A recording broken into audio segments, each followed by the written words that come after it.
Welcome to the Conversations with Concerned Citizens podcast. Here we talk about societal issues, trending topics, and soapbox conversations, with the hope of coming up with solutions by attacking the ideas and not the person. Sometimes we're prophetic too.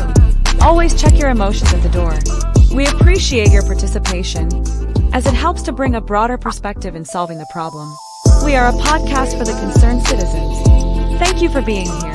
The show will start shortly.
Good evening, concerned citizens. We are back on this wonderful Tuesday night, October 1st, 2024, and we are going to have a watch party of the vice presidential debate.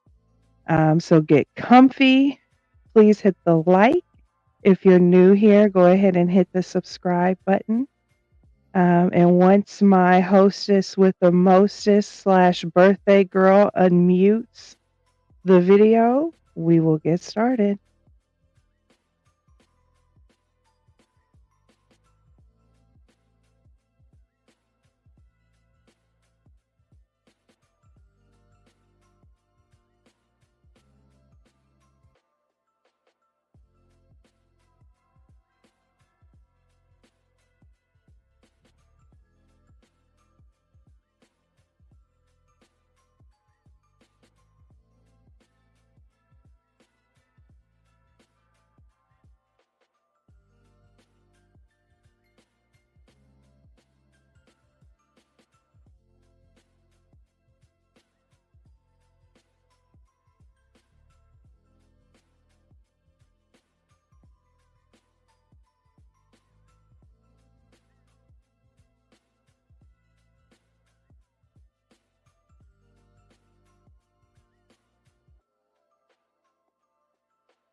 President Biden has deployed more than 40,000 U.S. military personnel and assets to that region over the past year to try to prevent a regional war.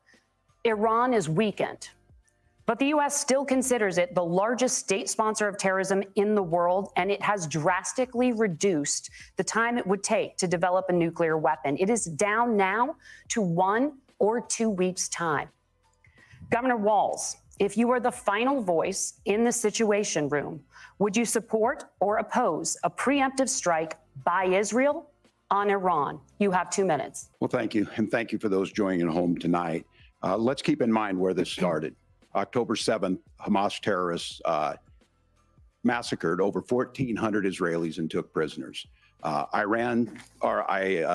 Israel's ability to be able to defend itself is absolutely fundamental. Getting its hostages back, fundamental, and ending the humanitarian crisis in Gaza.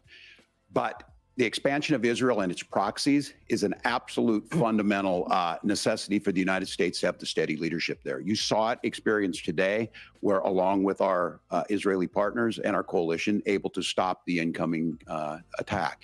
But what's fundamental here is that steady leadership is going to matter. It's clear, and the world saw it on that debate stage a few weeks ago. A nearly 80-year-old Donald Trump talking about crowd sizes is not what we need in this moment. But it's not just that. It's those that were closest to Donald Trump that understand how dangerous he is when the world is this dangerous. His chief of staff, John Kelly, said that he was the most flawed human being he'd ever met.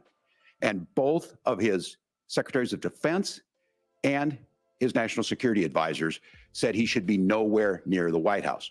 Now, the person closest to them, Donald Trump, said he's unfit for the highest office. That was Senator Vance. What we've seen out of Vice President Harris is we've seen steady leadership. We've seen a calmness that is able to draw on the coalitions to bring them together. Understanding that our allies matter.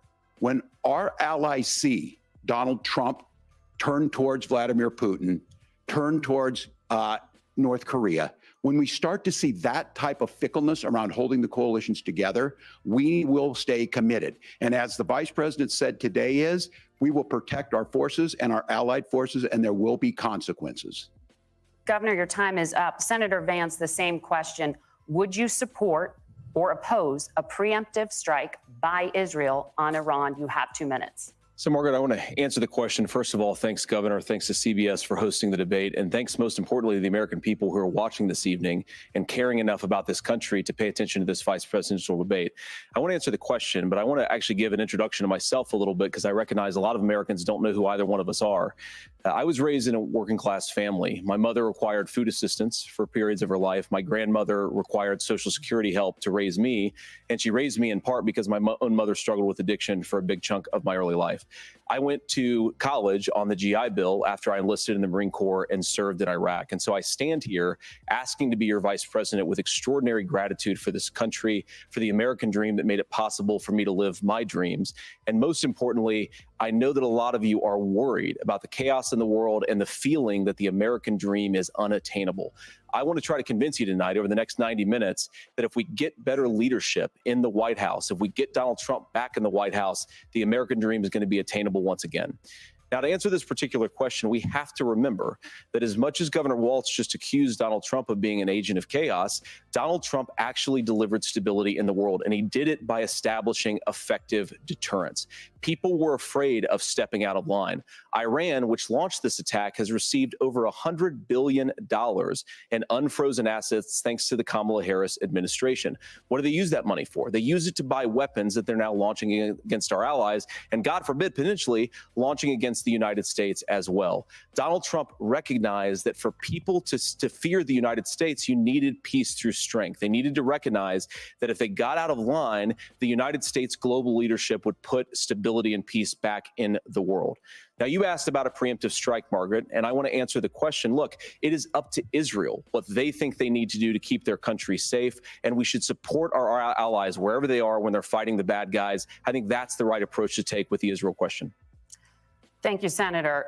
Governor Walz, do you care to respond to any of the allegations? Well, look, Donald Trump was in office. We'll sometimes hear a revisionist history, but when Donald Trump was in office, it was Donald Trump who we had a coalition of nations that had boxed Iran's nuclear program in, the inability to advance it.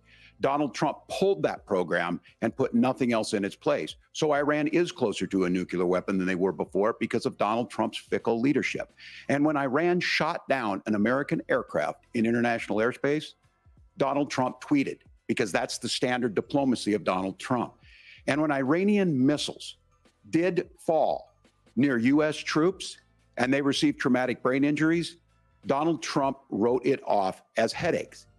Look, our allies understand that Donald Trump is fickle. He will go to whoever has the most flattery or where it makes sense to him. Steady leadership like you witnessed today, like you witnessed in April. Both Iranian attacks were repelled. Our coalition is strong, and we need the steady leadership that Kamala Harris is providing. Senator Vance, the U.S. did have a diplomatic deal with Iran to temporarily pause parts of its nuclear program, and President Trump did exit that deal. He recently said, just 5 days ago, the U.S. must now make a diplomatic deal with Iran because the consequences are impossible. Did he make a mistake? You have 1 minute. Well, first of all, Margaret, diplomacy is not a dirty word, but I think that's something that Governor Walz just said is quite extraordinary. You yourself just said Iran is as close to a nuclear weapon today as they have ever been. And Governor Walz, you blame Donald Trump. Who has been the vice president for the last 3.5 years? And the answer is your running mate, not mine.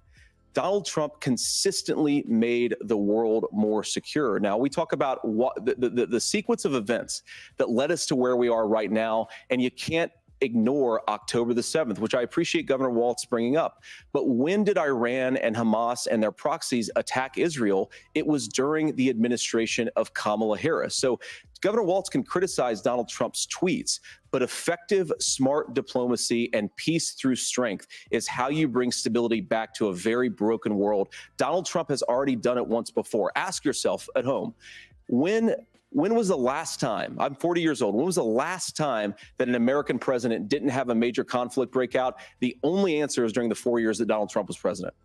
Gentlemen, we have a lot to get to. Nora? Margaret, thank you. Let's turn now to Hurricane Helene. The storm could become one of the deadliest on record. More than 160 people are dead and hundreds more are missing. Scientists say climate change makes these hurricanes larger, stronger, and more deadly because of the historic rainfall. Senator Vance, according to CBS News polling, 7 in 10 Americans and more than 60% of Republicans under the age of 45 favor the U.S. taking steps to try and reduce climate change. Senator, what responsibility would the Trump administration have to try and reduce the impact of climate change? I'll give you 2 minutes. Sure. So first of all, let's start with the hurricane because it's an unbelievable, unspeakable human tragedy. I just saw today actually a photograph of 2 grandparents on a roof with a 6-year-old child, and it was the last photograph ever taken of them because the roof collapsed and those innocent people lost their lives. And I'm sure Governor Walz joins me in saying our hearts go out to those innocent people, our prayers go out to them, and we want as robust and aggressive as a federal response as we can get to save as many lives as possible, and then of course afterwards to help the people in those communities rebuild. I mean, these are communities that I love. Some of them I know very personally in Appalachia, all across the Southeast. They need their government to do their job. And I commit that when Donald Trump is president again, the government will put the citizens of this country first when they suffer from a disaster. Now, Nora, you asked about climate change. I think this is a very important issue. Look, a lot of people are justifiably worried about all these crazy weather patterns. I think it's important for us, first of all, to say, Donald Trump and I support clean air, clean water. We want the environment to be cleaner and safer. But one of the things that I've noticed some of our Democratic friends talking a lot about is a concern about carbon emissions, this idea that carbon emissions drives all of the climate change. Well, let's just say that's true, just for the sake of argument, so we're not arguing about weird science. Let's just say that's true. Well, if you believe that, what would you want to do? The answer is that you'd want to reshore as much American manufacturing as possible, and you'd want to produce as much energy as possible. I'm here. I'm sorry. America, because we're the cleanest economy in the entire world. What have Kamala Harris's policies actually led to? More energy production in China, more manufacturing overseas, more doing business in some of the dirtiest parts of the entire world. And when I say that, I mean the amount of carbon emissions they're doing per unit of economic output. So if we actually care about getting cleaner air and cleaner water, the best thing to do is to double down and invest in American workers and the American people. And unfortunately, Kamala Harris has done exactly the opposite. Governor Walz, you have 2 minutes to respond. We're getting close to an agreement because all those things are happening. Look, first of all, it is a horrific. No, let me end you run a real podcast. And real my heart goes out to the folks that are down there in contact with the governors. I serve as co-chair of the Council of Governors as we work together on these emergency managements. Governors know no partisanship. They work together. So all of the governors and the emergency responders are on the ground. Those happen on the front end. the federal government comes in, makes sure they're there to that we recover. But we're still in that phase where we need to make sure that they're staying there, staying focused. Now, look, coming back to the climate change issue, there's no doubt this thing roared onto the scene faster and stronger than anything we've seen. Senator Vance has said that there's a climate problem in the past. Donald Trump called it a hoax and then joked that these things would make more beachfront property to be able to invest in. What we've seen out of the Harris administration now, the Biden-Harris administration, is we've seen this investment. We've seen massive investments, the biggest in global history that we've seen in the Inflation Reduction Act, has created jobs all across the country. 2,000 in Jeffersonville, Ohio, taking the EV technology that we invented and making it here. 200,000 jobs across the country. The largest solar manufacturing plant in North America sits in Minnesota. But my farmers know climate change is real. They've seen 500-year droughts, 500-year floods back to back. But what they're doing is adapting, and this has allowed them to tell me, look, I harvest corn, I harvest soybean, and I harvest wind.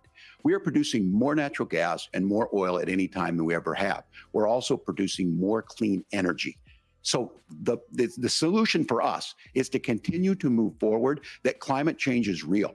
Reducing our impact is absolutely critical, but this is not a false choice. You can do that at the same time you're creating the jobs that we're seeing all across the country. That's exactly what this administration has done. We are seeing us becoming an energy superpower for the future, not just the current. And that's what absolutely makes sense. And then we start thinking about how do we mitigate these disasters.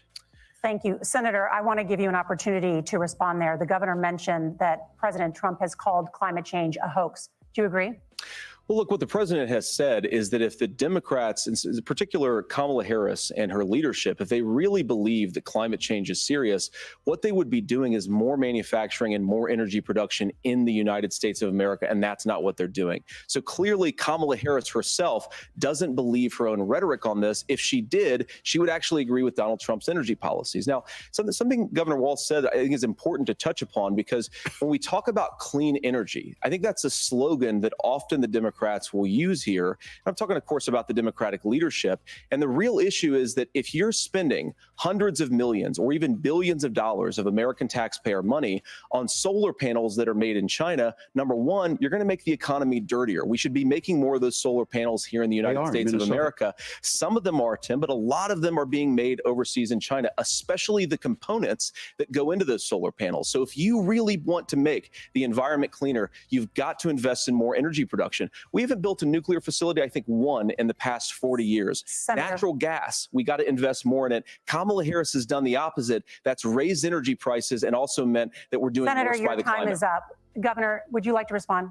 Well, look, we're producing more natural gas than we ever have. There's no moratorium on that. We're producing more oil. But the folks know, and like I said, again, these are not liberal folks. These are not folks that are Green New Deal folks. These are farmers that have been drought one year, massive flooding the next year. They understand that it makes sense. Look, our number one export cannot be topsoil from erosion from these massive storms. We saw it in Minnesota this summer.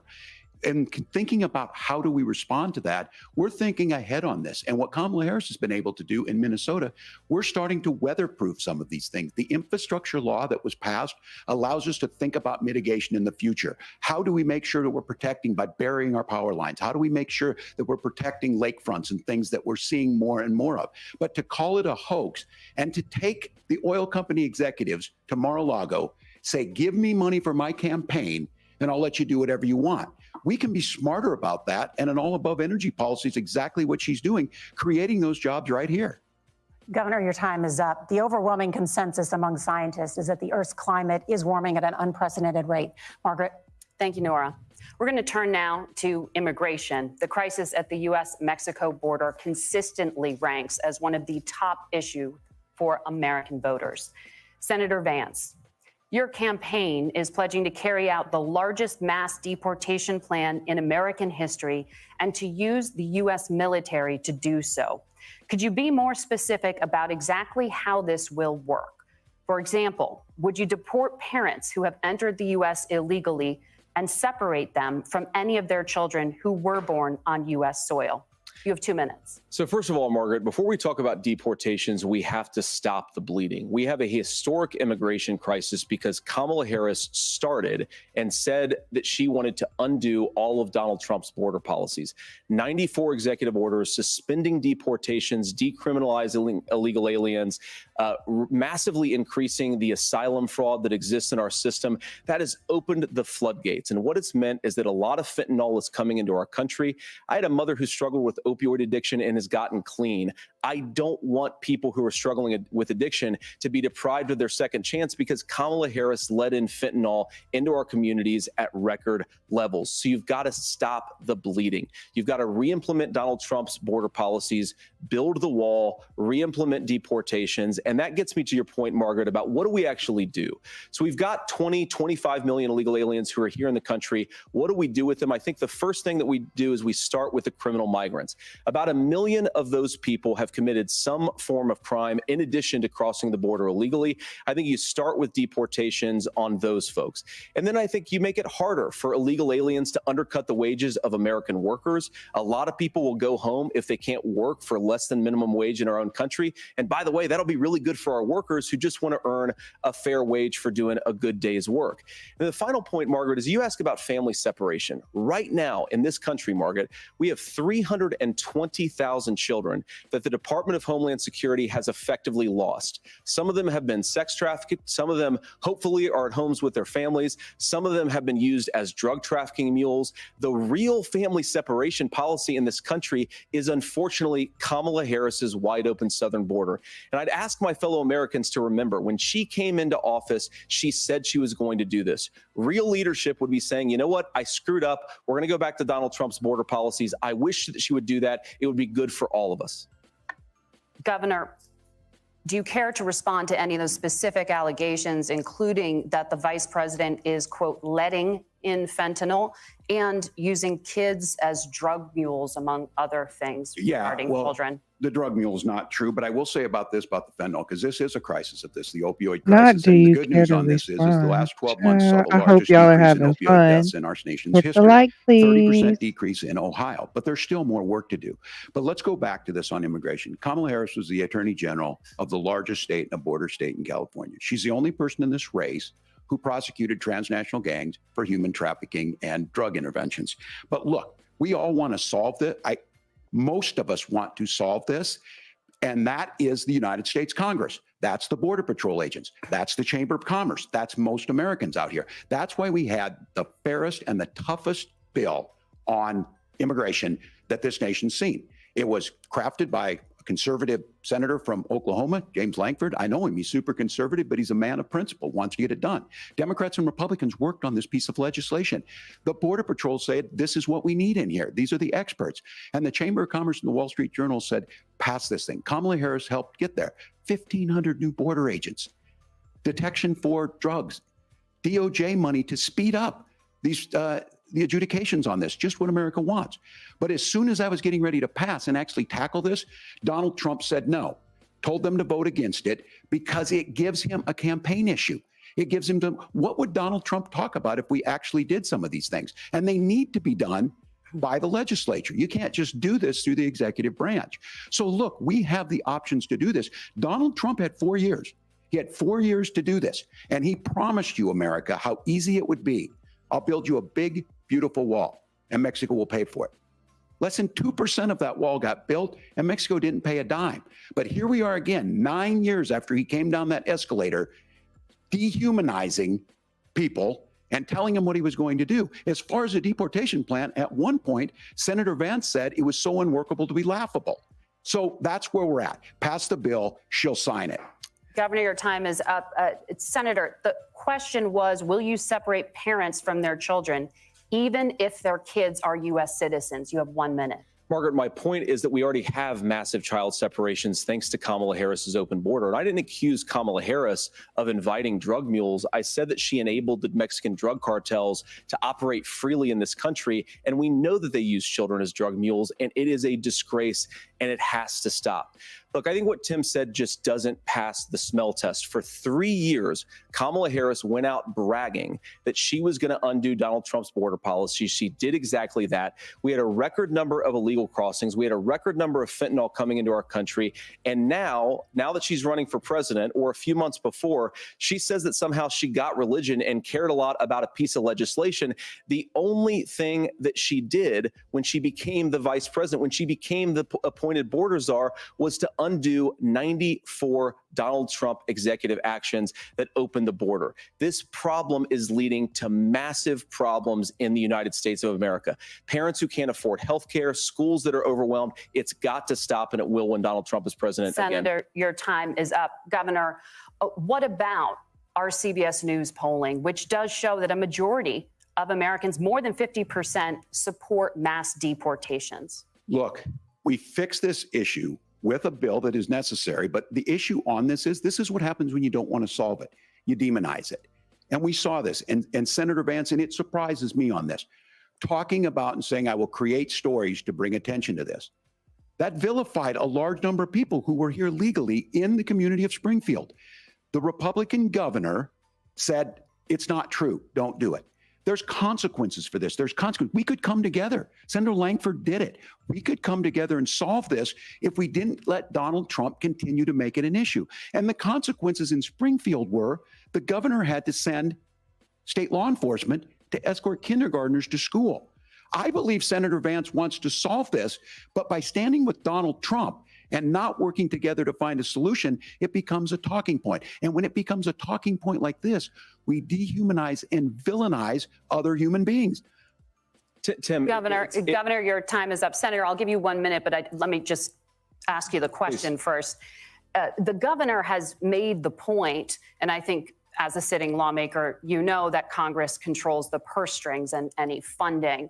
So you have said repeatedly that Donald Trump would, through executive action, solve this. Do you disagree that Congress controls the purse strings and would need to support many of the changes that you would actually want to implement? You have 1 minute. Look, Margaret, first of all, the gross majority of what we need to do at the southern border is just empowering law enforcement to do their job. I've been to the southern border more than our border czar, Kamala Harris, has been, and it's actually heartbreaking because the Border Patrol agents, they just want to be empowered to do their job. Of course, additional resources would help, but most of this is about the president and the vice president empowering our law enforcement to say, if you try to come across the border illegally, you've got to stay in Mexico, you've got to go back through proper channels. Now, Governor Walz brought up the community of Springfield, and he's very worried about the things that I've said in Springfield. Look, in Springfield, Ohio, and in communities all across this country, you've got schools that are overwhelmed. You've got hospitals that are overwhelmed. You have got housing that is totally unaffordable because we brought in millions of illegal immigrants to compete with Americans for scarce homes. The people that I'm most worried about in Springfield, Ohio, are the American citizens who have had their lives destroyed by Kamala Harris's open border. It is a disgrace, Tim. And I actually think, I agree with you. I think you want to solve this problem, but I don't think that Kamala Harris does. Senator, your time is up. Governor, you have 1 minute to respond. Yeah, well, it is law enforcement that asked for the bill. They helped craft it. They're the ones that supported it. That's because they know we need to do this. Look, this issue of continuing to bring this up, of not dealing with it, of blaming migrants for everything. On housing, we could talk a little bit about Wall Street speculators buying up housing and making them less affordable, but it becomes a blame. Look, this bill also gives the money necessary to adjudicate. I agree. It should not take 7 years for an asylum claim to be done. This bill gets it done in 90 days. Then you start to make a difference in this, and you start to adhere to what we know, American principles.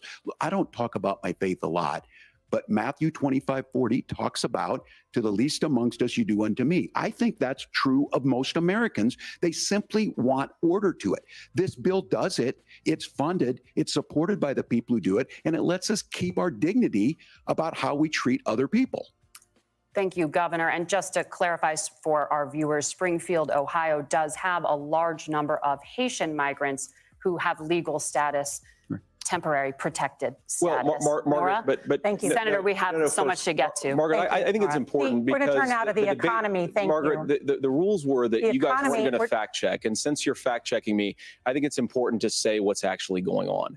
So there's an application called the CBP One app, where you can go on as an illegal migrant, apply for asylum or apply for parole, and be granted legal status at the wave of a Kamala Harris open border wand. That is not a person coming in, applying for a green card and waiting for 10 years. That Thank is you, the Senator. facilitation of illegal immigration, Margaret, by Thank our you, own Senator, for leadership. describing the legal process. Kamala- We have so much to get to, Senator. Those We have laws so have been on much- the books since 1990. Thank you, gentlemen. The We CBP wanna have- One app has not been on the books since 1990. It's something that Kamala Harris created, Margaret. Gentlemen, the audience can't hear you because your mics are cut. We have so much we want to get to. Thank you for explaining the legal process. Nora? Thank you, Margaret. The economy is a top concern for voters. Each of your campaigns has released an economic plan, so let's talk about the specifics. Governor Walz, Vice President Harris unveiled a plan that includes billions in tax credits for manufacturing, housing, and a renewed child tax credit. The Wharton School says your proposals will increase the nation's deficit by $1.2 trillion. How would you pay for that without ballooning the deficit? Governor, I'll give you 2 minutes. Yeah, thank you. And Kamala Harris and I do believe in the middle class because that's where we come from. We both grew up in that. We understand. So those of you out there listening tonight, you're hearing a lot of stuff back and forth, and it's good. It's healthy. That's what this is supposed to happen. You should be listening. How's this going to impact me? The bold forward plan that Kamala Harris put out there is talking about this housing issue. The one thing is there's 3 million new houses proposed under this plan with down payment assistance on the front end to get you in a house. A house is much more than just an asset to be traded somewhere. It's foundational to where you're at. And then making sure that the things you buy every day, whether they be prescription drugs or other things, that there's fairness in that. Look, the $35 insulin is a good thing, but it costs $5 to make insulin. They were charging $800 before this law went into effect. As far as the housing goes, I've seen it in Minnesota. 12% more houses in Minneapolis, prices went down on rent 4%. It's working. And then making sure tax cuts go to the middle class. $6,000 child tax credit, we have one in Minnesota, reduces childhood poverty by 1/3. We save money in the long run, and we do the right thing for families. And then getting businesses off the ground. The law as it stands right now is $5,000 tax credit for small business, increasing that to $50,000. Now, this is a philosophical difference between us. Donald Trump made a promise, and I'll give you this, he kept it. He took folks from Mar-a-Lago, said, you're rich as hell, I'm gonna give you a tax cut. He gave the tax cuts that predominantly went to the top class. What happened there was an $8 trillion increase in the national debt, the largest ever. Now he's proposing a 20% consumption or sales tax on everything we bring in. Everyone agrees, including businesses, it would be destabilizing it, it would increase inflation and potentially lead to a recession. Look, this is simple for you. Where are we going? Kamala Harris has said to do the things she wants to do, we'll just ask the wealthiest to pay their fair share. When you do that, our system works best, more people are participating in it, and folks have the things that they need. Senator, I want to give you a moment to respond on that. But similarly, the Wharton School has done an analysis of the Trump plan and says it would increase the nation's deficit by $5.8 trillion. My question is the same for you. How do you pay for all that without ballooning the deficit? I'll give you 2 minutes. Well, first of all, you're going to hear a lot from Tim Walz this evening, and you just heard it in the answer, a lot of what Kamala Harris proposes to do. And some of it, I'll be honest with you, it even sounds pretty good. Here's what you won't hear, is that Kamala Harris has already done it. Because she's been the vice president for 3.5 years. She had the opportunity to enact all of these great policies. And what she's actually done instead is drive the cost of food higher by 25%, drive the cost of housing higher by about 60%.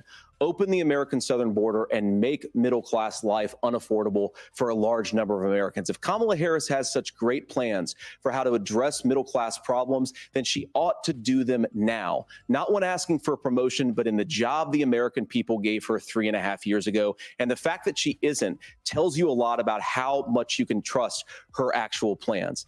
Now, Donald Trump's economic plan is not just a plan, but it's also a record. A lot of those same economists attack Donald Trump's plans, and they have PhDs, but they don't have common sense and they don't have wisdom, because Donald Trump's economic policies delivered the highest take-home pay in a generation in this country, 1.5% inflation, and to boot, peace and security all over the world. So when people say that Donald Trump's economic plan doesn't make sense, I say, look at the record. He delivered rising take-home pay for American workers. Now, Tim admirably admits that they want to undo the Trump tax cuts. But if you look at what was so different about Donald Trump's tax cuts, even from previous Republican tax cut plans, is that a lot of those resources went to giving more take-home pay to middle class and working class Americans. It was passed in 2017, and you saw an American economic boom unlike we've seen in a generation in this country. That is a record that I'm proud to run on, and we're going to get back to that common sense wisdom so that you can afford to live the American dream again. I know a lot of you are struggling. I know a lot of you are worried about paying the bills. It's going to stop when Donald Trump brings back common sense to this country. Governor, do you want to respond to that? What has Kamala Harris done for the middle class? Yeah, well, Kamala Harris's day one was Donald Trump's failure on COVID that led to the collapse of our economy. We were already before COVID in a manufacturing recession, but 10 million people out of work, largest percentage since the Great Depression. 9 million jobs closed on that. That was day one, whether it was the Infrastructure Act or other things we moved. Now, you made a question about experts, said this. I've made a note of this. Economists can't be trusted. Science can't be trusted. National security folks can't be trusted.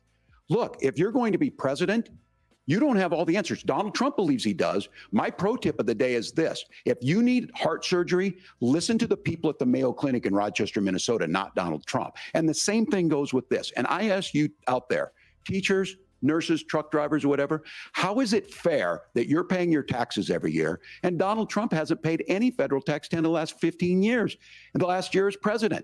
That's what's wrong with the system. There's a way around it, and he's bragged about that. We're just asking for fairness in it, and that's all you want. You have a minute.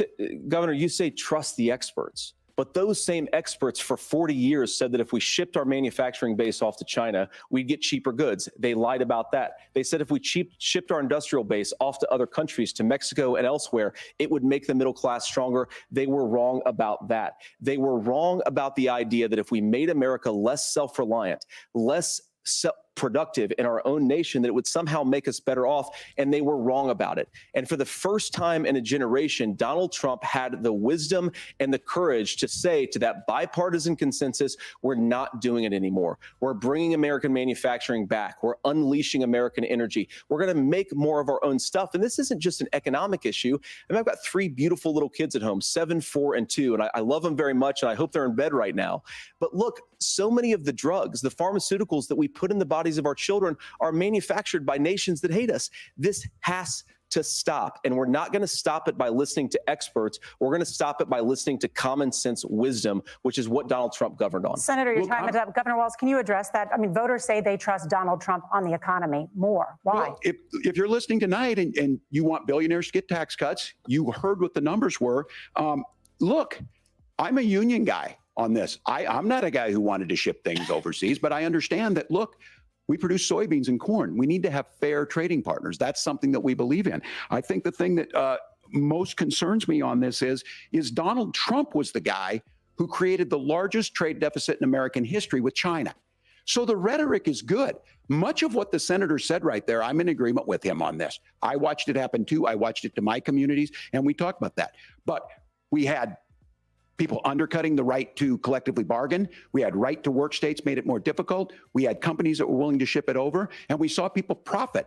Folks that are venture capital in some cases, putting money into companies that were overseas. We're in agreement that we bring those home. The issue is Donald Trump is talking about it. Kamala Harris has a record, 250,000 more manufacturing jobs just out of the IRA. May I respond to that? Yes. So appreciate that. So if you notice, what Governor Walz just did is he said, first of all, Donald Trump has to listen to the experts.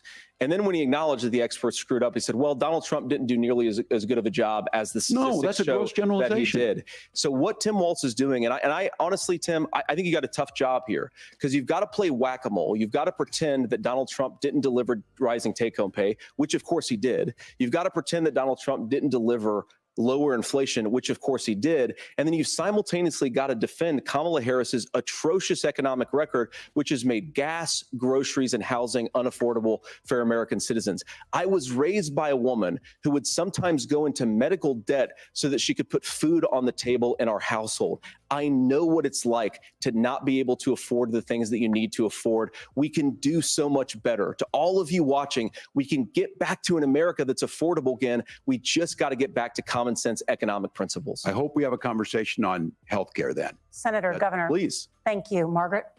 We have a lot to get to ahead, gentlemen, on many topics. But right now, I want to talk about personal qualifications. The vice president is often the last voice the president hears before making consequential decisions. We want to ask you about your leadership qualities. Governor Walz, you said you were in Hong Kong during the deadly Tiananmen Square protests in the spring of 1989. But Minnesota Public Radio and other media outlets are reporting that you actually didn't travel to Asia until August of that year. Can you explain that discrepancy? Yeah, well, and to the folks out there who didn't get at the top of this, look, I grew up in small rural Nebraska, town of 400, town that you rode your bike with your buddies till the streetlights come on, and I'm proud of that service. I joined the National Guard at 17, worked on family farms, and then I used the GI Bill to become a teacher, passionate about it, a young teacher. My first year out, I got the opportunity in the summer of '89 to travel to China. 35 years ago, be able to do that. I came back home and then started a program to take young people there. We would take basketball teams, we would take baseball teams, we would take dancers, and we would go back and forth to China. The issue for that was to try and learn. Now, look, my community knows who I am. They saw where I was at. Look, I will be the first to tell you, I have poured my heart into my community. I've tried to do the best I can, but I've not been perfect. And I'm a knucklehead at times, but it's always been about that. Those same people elected me to Congress for 12 years. And in Congress, I was one of the most bipartisan people, working on things like farm bills that we got done, working on veterans benefits. And then the people of Minnesota were able to elect me to governor twice. So look, my commitment has been from the beginning to make sure that I'm there for the people, to make sure that I get this right. I will say more than anything, many times I will talk a lot. I will get caught up in the rhetoric, but being there, the impact it made, the difference it made in my life, I learned a lot about China. I hear the critiques of this. I would make the case that Donald Trump should have come on one of those trips with us. I guarantee you he wouldn't be praising Xi Jinping about COVID. And I guarantee you he wouldn't start a trade war that he ends up losing. So this is about trying to understand the world. It's about trying to do the best you can for your community. And then it's putting yourself out there and letting your folks understand what it is. My commitment, whether it be through teaching, which I was good at, or whether it was being a good soldier or was being a good member of Congress, those are the things that I think are the values that people care about. Governor, just to follow up on that, the question was, can you explain the discrepancy? All I said on this was I got there that summer and misspoke on this. So I will just, that's what I've said. So I was in Hong Kong and China during the democracy protests went in.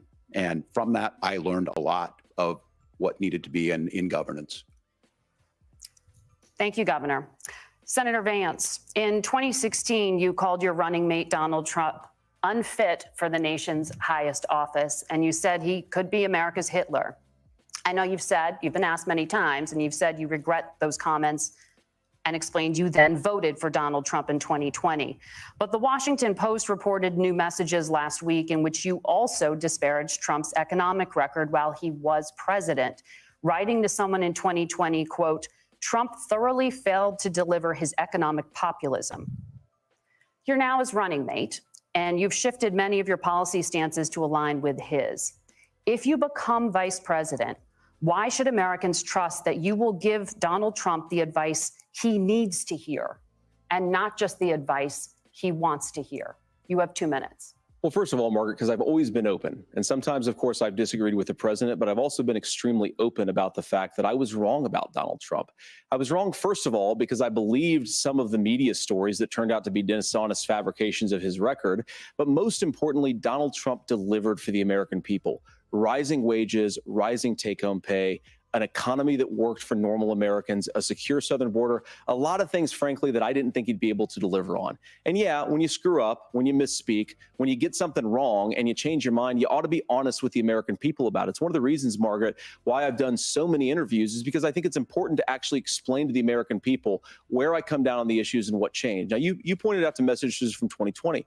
Margaret, I've been extremely consistent that I think there were a lot of things that we could have done better in the Trump administration the first round if Congress was doing its job. I strongly believe, and I've been a United States senator, that Congress is not just a high-class debating society. It's not just a forum for senators and congressmen to whine about problems. It's a forum to govern. So there were a lot of things on the border, on tariffs, for example, where I think that we could have done so much more if the Republican Congress and the Democrats in Congress had been a little bit better about how they govern the country. They were so obsessed with impeaching Donald Trump, they couldn't actually govern. And I want to talk about this tariff issue in particular, Margaret, because Tim just accused this of being a national sales tax. Look, the one thing, and you're probably surprised to hear me praising Joe Biden, but the one thing that Joe Biden did is he continued some of the Trump tariffs that protected American manufacturing jobs. And it's the one issue, the most pro-worker part of the Biden administration, it's the one issue where Kamala Harris has run away from Joe Biden's record. Think about this. If you're trying to employ slave laborers in China at $3 a day, you're going to do that and undercut the wages of American workers unless our country stands up for itself and says you're not accessing our markets unless you're paying middle-class Americans a fair wage. Senator, your time is up. Nora? Thank you. Now to the issue of reproductive rights. Governor Walz, after Roe versus Wade was overturned, you signed a bill into law that made Minnesota one of the least restrictive states in the nation when it comes to abortion. Former President Trump said in the last debate that you believe abortion, quote, in the 9th month is absolutely fine. Yes or no? Is that what you support? I'll give you 2 minutes. That's not what the bill says, but look, this issue is what's on everyone's mind. Donald Trump put this all into motion. He brags about how great it was that he put the judges in and overturned Roe versus Wade, 52 years of personal autonomy. And then he tells us, oh, we send it to the states. It's a beautiful thing. Amanda Zaworski would disagree with you on it's a beautiful thing. A young bride in Texas waiting for their child at 18 weeks. She has a complication, a tear in the membrane. She needs to go in. The medical care at that point needs to be decided by the doctor. And that would have been an abortion. But in Texas, that would have put them in legal jeopardy. She went home, got sepsis, nearly dies, and now she may have difficulty having children. Or in Kentucky, Hadley Duvall, a 12-year-old child raped and impregnated by her stepfather. Those are horrific. Now, when God asked about that, Senator Vance said 2 wrongs don't make a right. There is no right in this. So in Minnesota, what we did was restore Roe versus Wade. We made sure that we put women in charge of their health care. But look, this is not where, if you don't know Amanda or a Hadley, you soon will. Their Project 2025 is going to have a registry of pregnancies. It's going to make it more difficult, if not impossible, to get contraception and limit access, if not eliminate access to infertility treatments. For so many of you out there listening, me included, infertility treatments are why I have a child. That's nobody else's business, but those things are being proposed. And the catch-all on this is, well, the states will decide what's right for Texas might not be right for Washington. That's not how this works. This is basic human right. We have seen maternal mortality skyrocket in Texas, outpacing many other countries in the world. This is about healthcare. In Minnesota, we are ranked first in healthcare for a reason. We trust women, we trust doctors. Senator, do you want to respond to the governor's claim? Will you create a federal pregnancy monitoring agency? No, Nora, certainly we won't. And I want to talk about this issue because I know a lot of Americans care about it, and I know a lot of Americans don't agree with everything that I've ever said on this topic. And, you know, I grew up in a working class family in a neighborhood where I knew a lot of young women who had unplanned pregnancies and decided to terminate those pregnancies because they feel like they didn't have any other options. And, you know, one of them is actually very dear to me. And I know she's watching tonight, and I love you. And she told me something a couple years ago that she felt like if she hadn't had that abortion, that it would have destroyed her life because she was in an abusive relationship.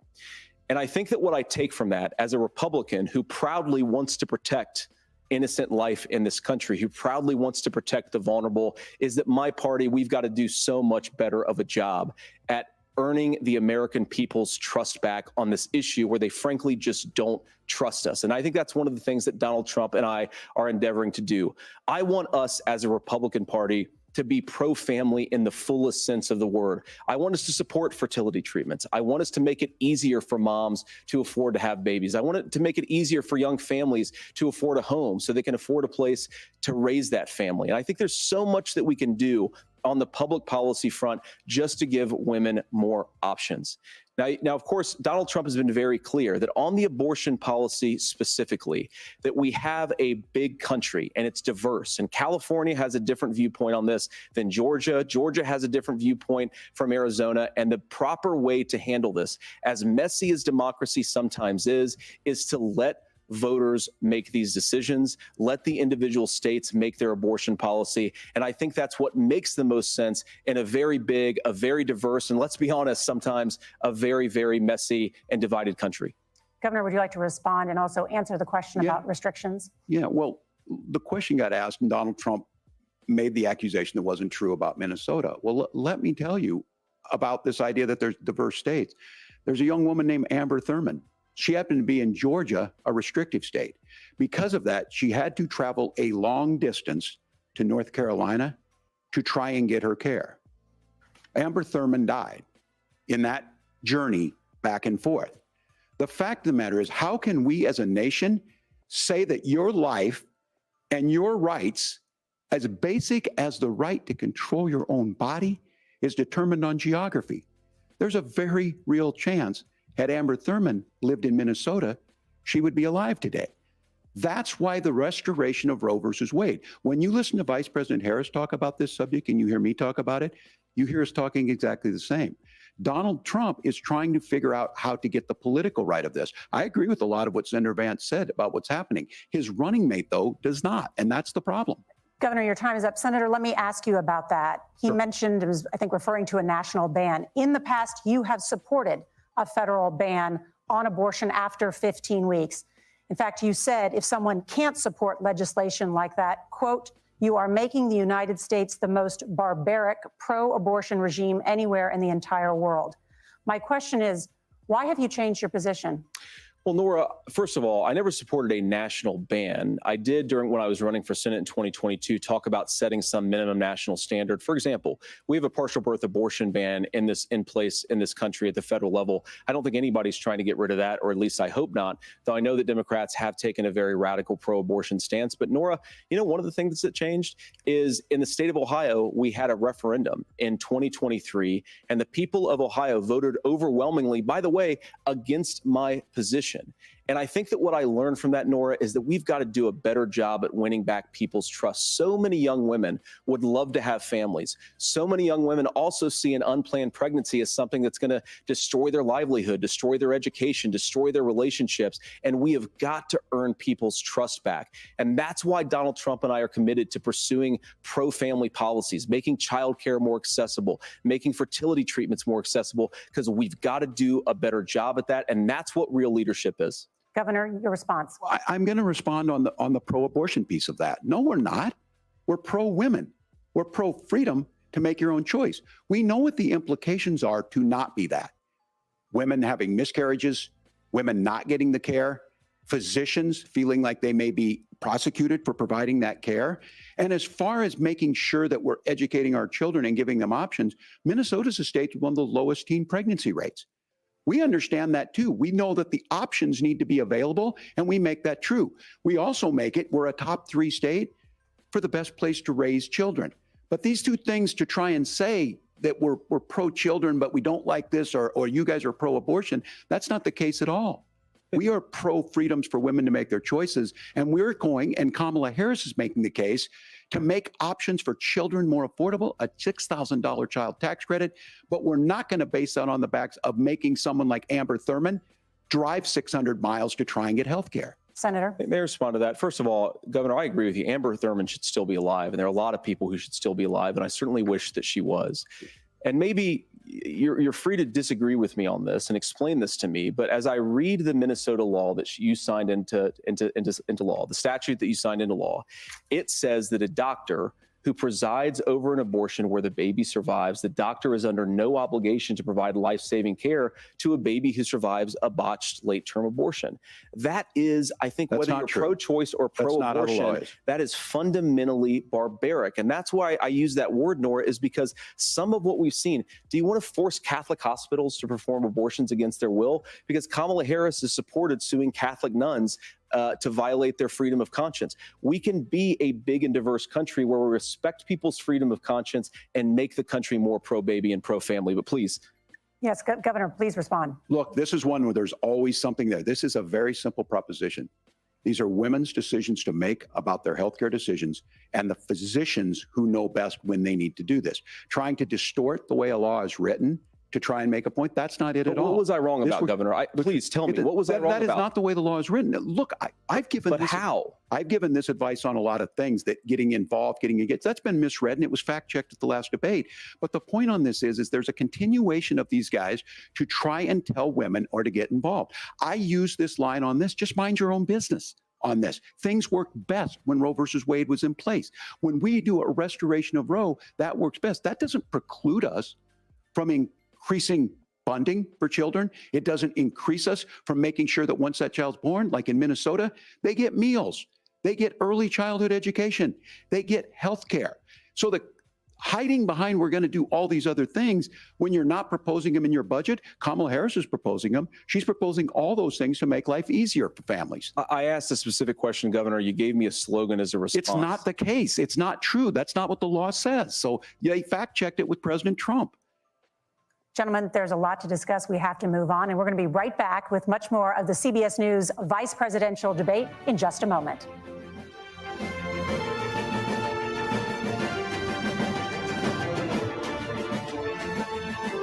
Ooh, let's see. I want to say one thing that I do appreciate Vance's pink tie that he has going on. It's not red, but it's like fuchsia. I appreciate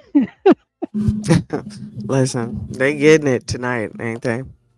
this is They so are much getting better. it tonight. I said, oh, okay. This is so much better than the presidential debate. Okay. And they're giving them time to speak too. I said, oh, okay. Oh.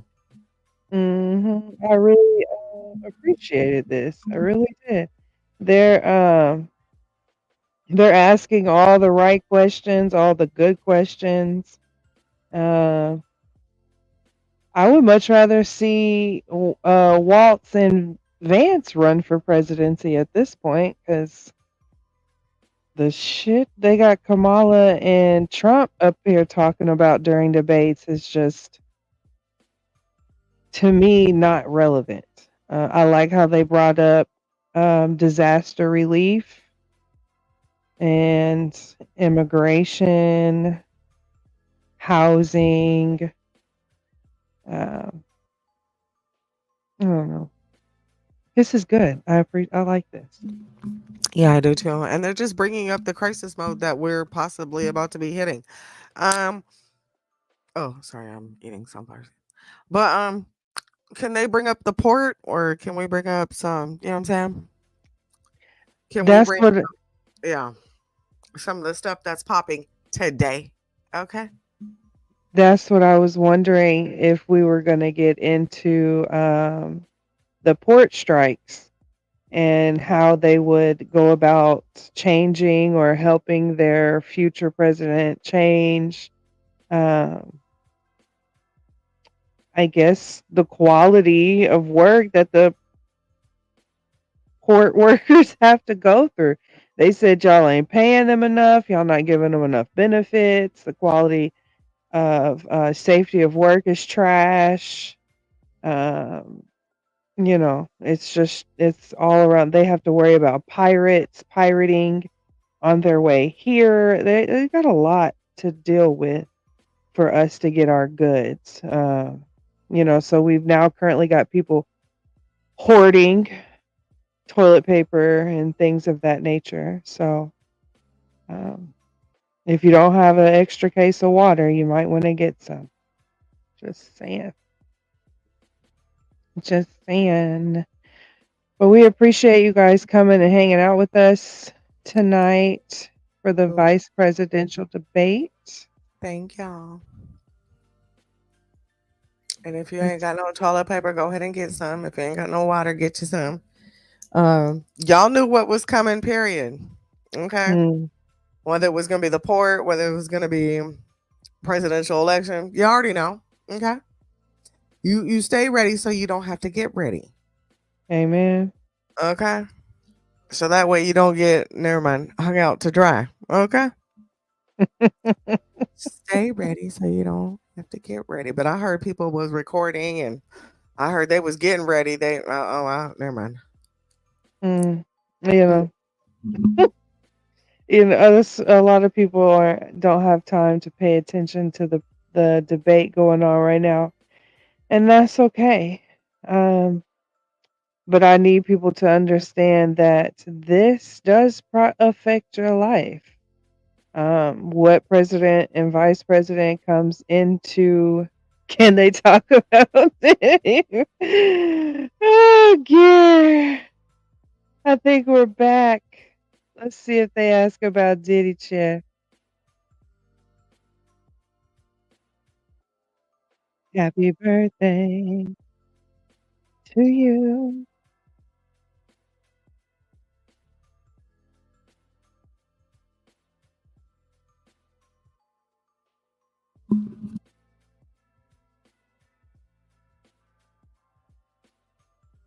Give us some volume, Godmomma. Oh, wait. I have it For the closed on first mine. time, There you the go. parents of a school shooter were convicted of involuntary manslaughter and sentenced to 10 years in prison. Do you think holding parents responsible could curb mass shootings? I'll give you 2 minutes. Yeah, well, Nora, on that particular case, I don't know the full details, but I certainly trust local law enforcement and local authorities to make those decisions. I think in some cases the answer is going to be yes, and in some cases the answer is going to be no. And the details really matter here, of course. For example, if a kid steals a gun, that's going to be different than if a parent hands over a gun knowing that their kid is potentially dangerous. But look, I want to just sort of speak as a father of 3 beautiful little kids, and our oldest is now in 2nd grade. And like a lot of parents, we send our kids to school with such hope and such joy and such pride at their little faces on the first day of school. And we know, unfortunately, that a lot of kids are going to experience this terrible epidemic of gun violence. And of course, our hearts go out to the families that are affected by this terrible stuff. And we do have to do better. And I think that Governor Walz and I actually probably agree that we need to do better on this. The question is just, how do we actually do it? Now, here's something that really bothers me and worries me about this epidemic of violence. The gross majority, close to 90% in some of the statistics I've seen, of the gun violence in this country is committed with illegally obtained firearms. And while we're on that topic, we know that thanks to Kamala Harris's open border, we've seen a massive influx in the number of illegal guns run by the Mexican drug cartels. So that number, the amount of illegal guns in our country is higher today than it was 3.5 years ago. But what do we do about the schools? What do we do to protect our kids? And I think the answer is, and I say this not loving the answer, because I don't want my kids to go to school in a school that feels unsafe or where there are visible signs of security. But I unfortunately think that we have to increase security in our schools. We have to make the doors lock better. We have to make the doors stronger. We've got to make the windows stronger. And of course, we've got to increase school resource officers, because the idea that we can magically wave a wand and take guns out of the hands of bad guys, it just doesn't fit with recent experience. So we've got to make our schools safer. And I think we've got to have some common sense bipartisan solutions for how to do that. Governor, you have 2 minutes. Well, I think all the parents watching tonight, this is just your biggest nightmare. Look, I got a 17-year-old, and he witnessed a shooting at a community center playing volleyball. Those things don't leave you. As a member of Congress, I sat in my office surrounded by dozens of the Sandy Hook parents, and they were looking at my 7-year-old picture on the wall. Their 7-year-old were dead, and they were asking us to do something. And look, I'm a hunter. I own firearms. The vice president is. We understand that the Second Amendment is there, but our first responsibility is to our kids to figure this out.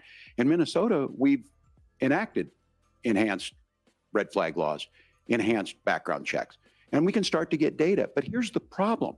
If we really want to solve this, we've got folks that won't allow research to be even done on gun violence. And this idea that we should just live with it, here's what I do think, that this is a good start to the conversation. I 100% believe that Senator Vance hates it when these kids, it's abhorrent and it breaks your heart. I agree with that. But that's not far enough when we know there are things that work. I've spent time in Finland and seen some Finnish schools. They don't have this happen, even though they have a high gun ownership rate in the country. There are reasonable things that we can do to make a difference. It's not infringing on your Second Amendment. And the idea to have some of these weapons out there, it just doesn't make any sense.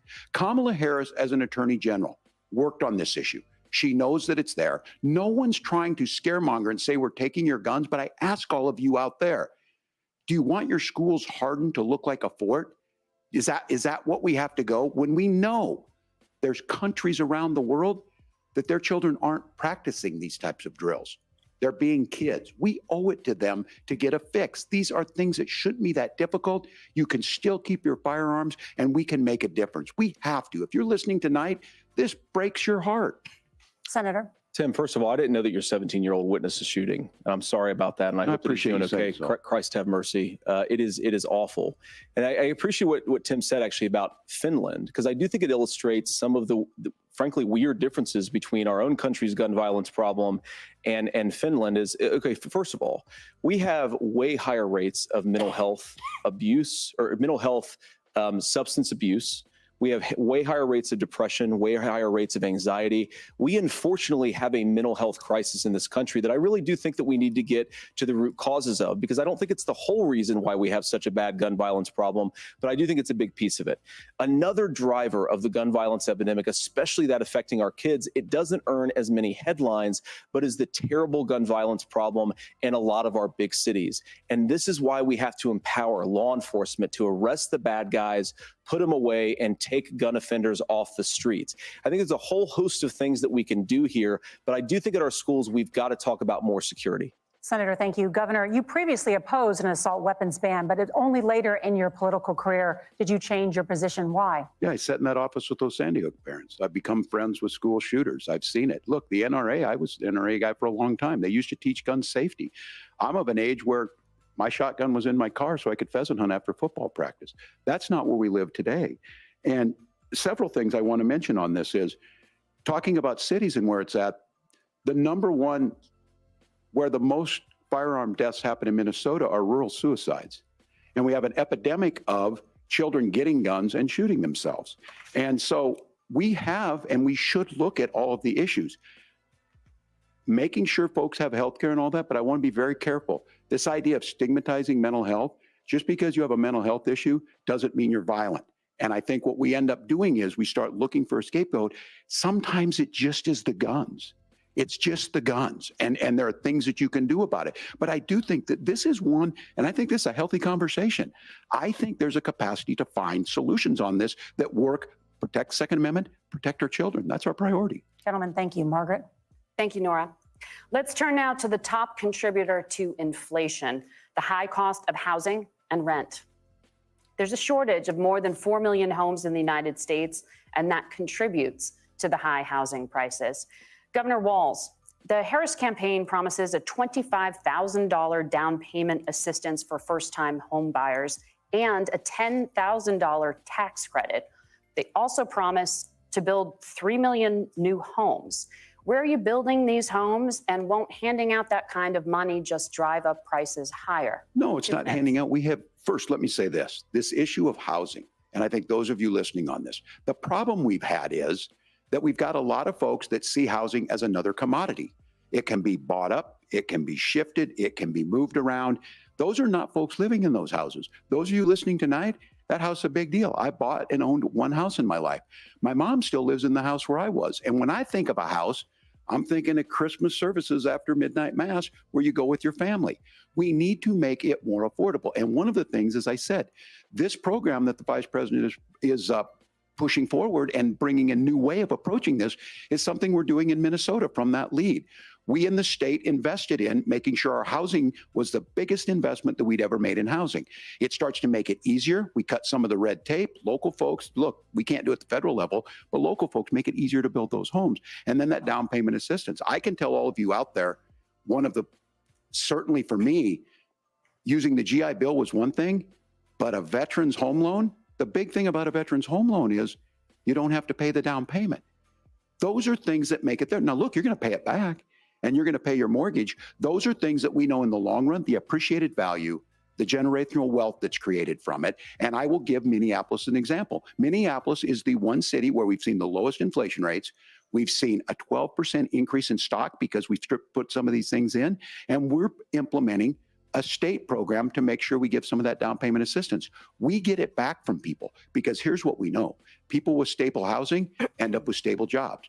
People with stable housing have their kids able to get to school. All of those things in the long run end up saving our money. And that's the thing that I think we should be able to find some common ground in, but we can't blame immigrants for the only reason. That's not the case that's happening in many cities. The fact of the matter is that we don't have enough naturally affordable housing, but we can make sure that the government's there to help kickstart it, create that base.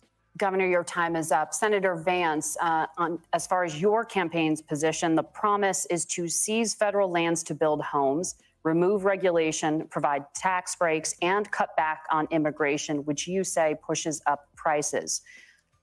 Where are you going to build all the new homes you're promising? And what part of any of this plan will provide immediate relief? You have 2 minutes. Well, first of all, Tim just said something that I agree with. We don't want to blame immigrants for higher housing prices, but we do want to blame Kamala Harris for letting in millions of illegal aliens into this country, which does drive up costs, Tim. 25 million illegal aliens competing with Americans for scarce homes is one of the most significant drivers of home prices in the country. It's why we have massive increases in home prices that have happened right alongside massive increases in illegal alien populations under Kamala Harris's leadership. Now, Tim just mentioned a bunch of ideas. Now, some of those ideas I actually think are halfway decent, and some of them I disagree with. But the most important thing here is Kamala Harris is not running as a newcomer to politics. She is the sitting vice president. If she wants to enact all of these policies to make housing more affordable, I invite her to use the office that the American people already gave her, not sit around and campaign and do nothing while Americans find the American dream of homeownership completely unaffordable. Now, you asked, Margaret, what would immediately change the equation for American citizens? If you lower energy prices, as Donald Trump says, drill, baby, drill, one of the biggest drivers of housing costs aside from illegal immigration is, think about it. If a truck driver is paying 40% more for diesel, then the lumber he's delivering to the job site to build the house is also going to become a lot more expensive. If we open up American energy, you will get immediate pricing relief for American citizens, not, by the way, just in housing, but in a whole host of other economic goods too. Senator Vance, you still have 23 seconds there. Do you want to answer? Can I have it? Governor, we will get to you in a moment. But Senator, where are you going to seize the federal lands? Can you clarify? Well, what Donald Trump has said is we have a lot of federal lands that aren't being used for anything. They're not being used for national park. They're not being used, and they could be places where we build a lot of housing. And I do think that we should be opening up building in this country. We have a lot of land that could be used. We have a lot of Americans that need homes. We should be kicking out illegal immigrants who are competing for those homes, and we should be building more homes for the American citizens who deserve to be here. Senator, your time is up. Governor, I do want to let you respond to the allegation that the vice president is letting in. Well, of course, that's not true. And again, you have the facts. I guess we agreed not to fact check. I'll check it. That, look, crossings are down compared to when Donald Trump left office. But it's, again, blaming and not trying to find the solution. I was going to ask, though, on this question, are we going to drill and build houses in the same federal land? And I think when people hear federal lands, these are really important pieces of land. Now, Minnesota doesn't have a lot of federal lands. I know in the western part of the countries we do. There's not a lot of federal lands in and around Minneapolis, for example. So the issue is I don't understand the federal lands issue unless we see this, and I worry about this as someone who cares deeply about our national parks and our federal lands. Look, Minnesota, we protect these things. We've got about 20% of the world's fresh water. These lands protect. They're there for a reason. They belong to all of us. But again, this is when you view housing and you view these things as commodities. Like there's a chance to make money here. Let's take this federal land and let's sell it to people for that. I think there's better ways to do this. We've seen it in Minnesota. We're able to refurbish some of these houses. We're able to make some investments. That gets people in. And I'm still on the fact on this.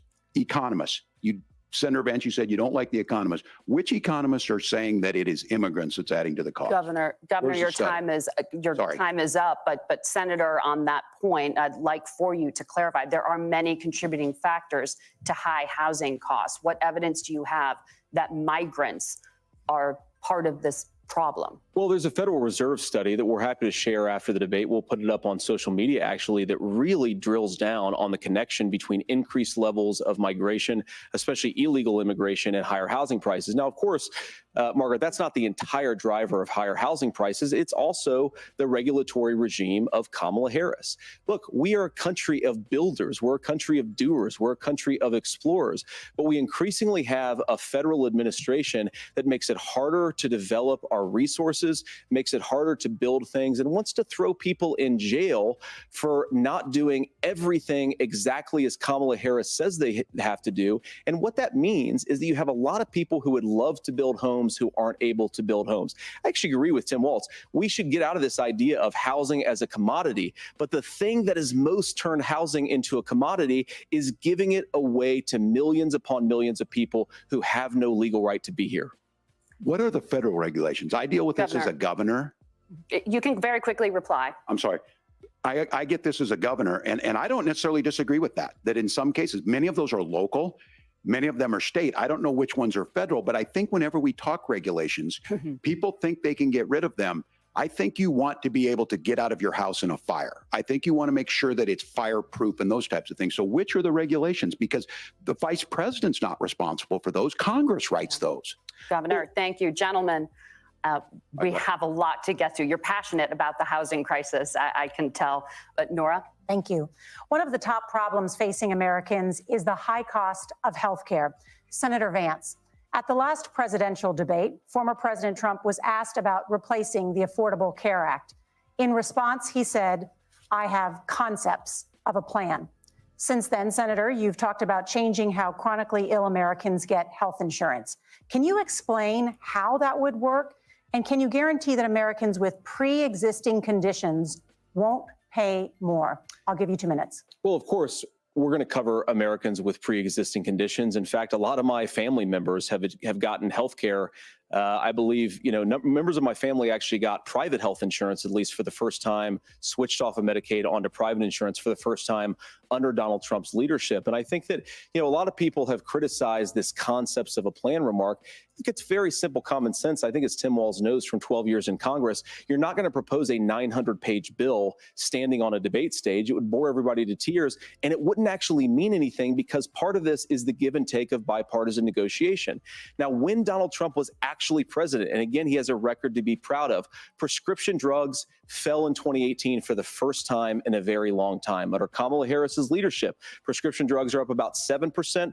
Under Donald Trump's entire 4 years, they were up about 1.5%. He introduced pricing transparency. Think about healthcare. You go into a hospital, you try to buy something, and nobody knows what it actually costs. That price transparency will actually give American consumers a little bit more choice and will also drive down costs. And we talked about, the reinsurance regulations is what I was talking about. Look, Donald Trump has said that if we allow states to experiment a little bit on how to cover both the chronically ill, but the non-chronically ill, it's not just a plan. He actually implemented some of these regulations when he was president of the United States. And I think you can make a really good argument that it salvaged Obamacare, which was doing disastrously until Donald Trump came along. And I think this is an important point about President Trump. Of course, you don't have to agree with everything that President Trump has ever said or ever done.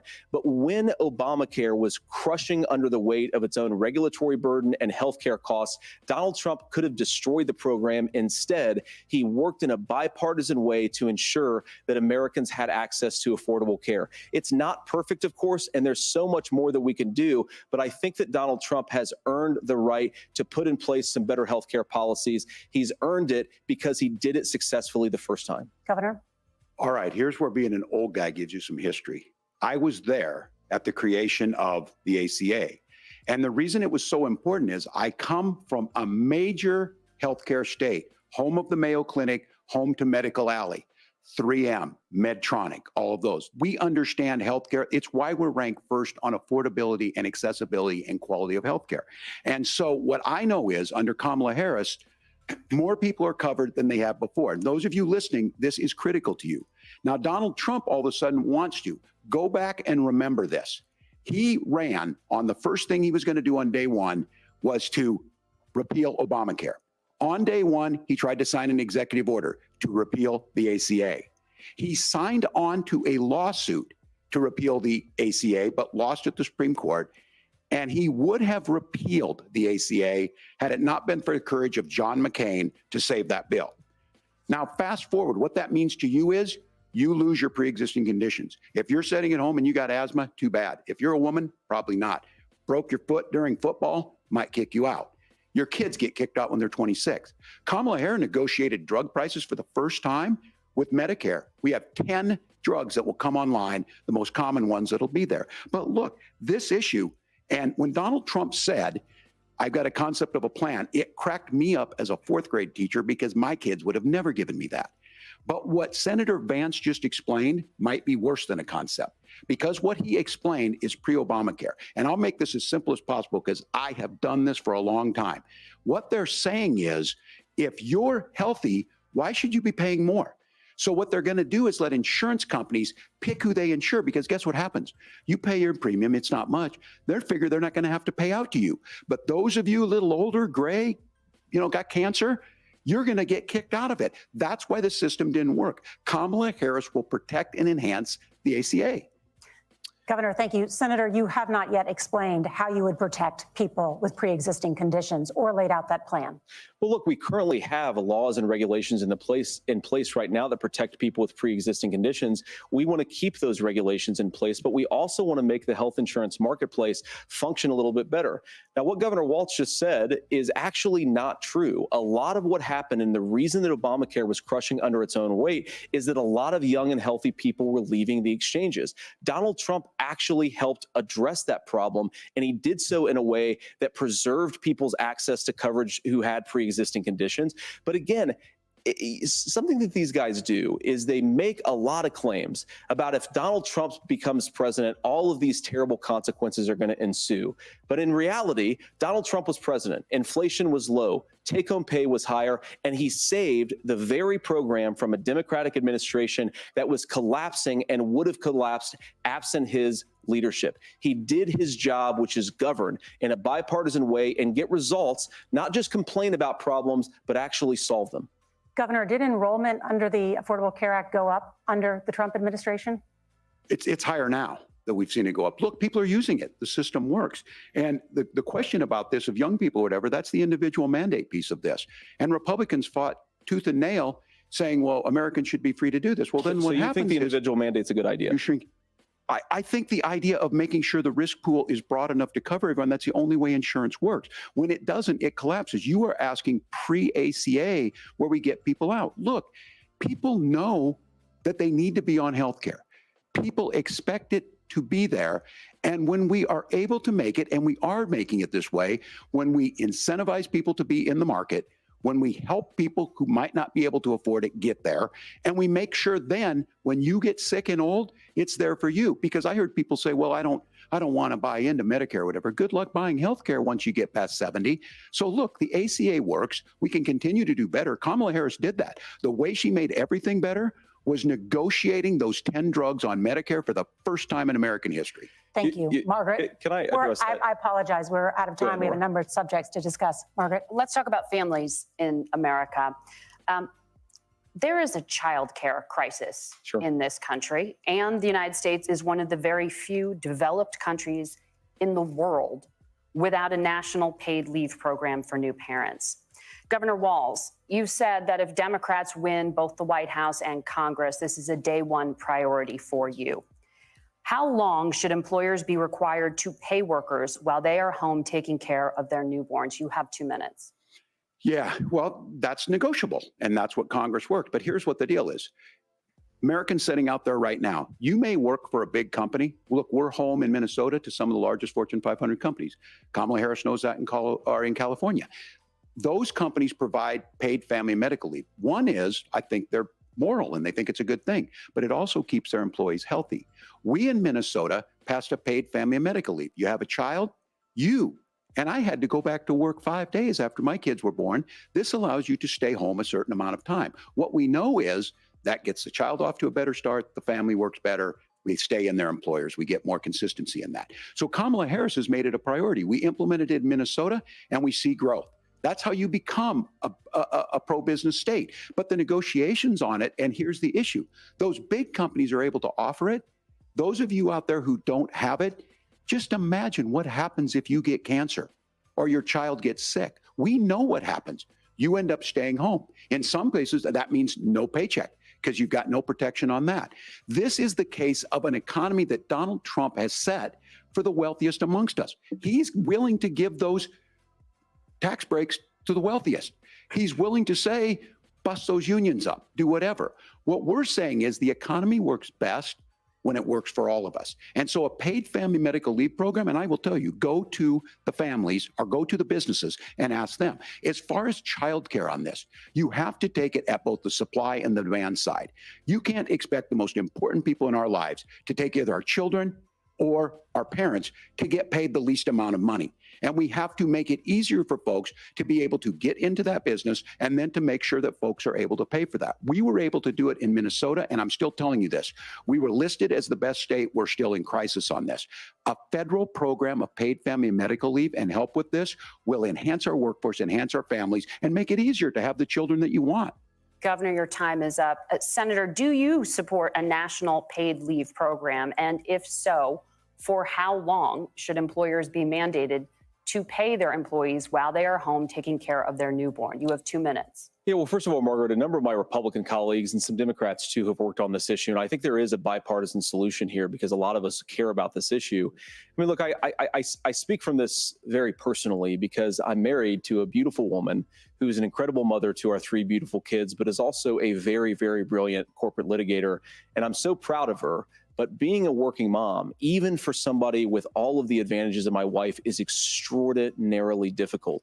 And it's not just difficult from a policy perspective. She actually had access to paid family leave because she worked for a bigger company. But the cultural pressure on young families and especially young women, I think makes it really hard for people to choose the family model they want. A lot of young women would like to go back to work immediately. Some would like to spend a little time home with the kids. Some would like to spend longer at home with the kids. We should have a family care model that makes choice possible. And I think this is a very important substantive difference between Donald Trump and Kamala Harris's approach.